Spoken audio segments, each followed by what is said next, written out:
Spirit manipulation. Scenario number 1. Ursula. Me. Hi ma'am, can I get the latest update for my unit stocks to be paid? Teller number 1. She shifted mood as she read the slip I handed in, and she typed the details on her keyboard.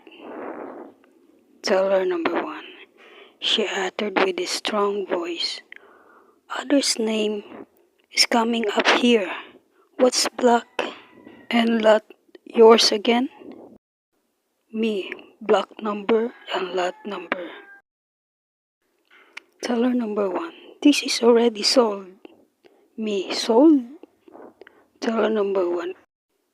It's already owned by someone else, by the name Ursula.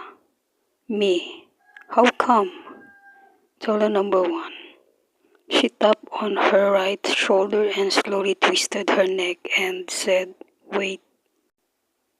Me, wondering.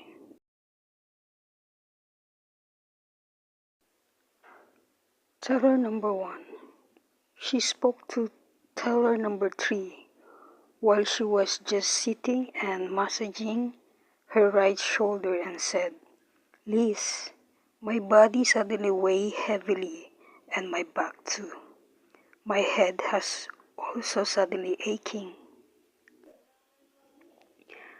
Me, I knew it, something was going on.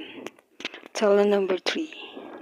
She was also busy attending to her client and just smiled and said, "It's just a stresses." Me, I knew she was possessed by the spirit that time to disturb my energy. Teller number 1. She printed my payment slip without any further words and handed over the window. Jumping spirit is real. Demonic spirit can easily inhabit humans' body, particularly the low vibrational human beings. Remember the name Ursula, the teller number 1 mentioned in? Ursula was a water deity, which other witches are calling in for their act of wickedness. Here's the kick in. I observed a prominent mole prior normal errands.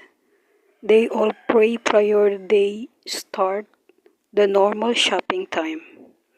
This is a good daily practice to be emulated by the government agencies and others for everyone's spiritual daily protection. Jumping spirit is real. Be guided. Spiritual warfare is real.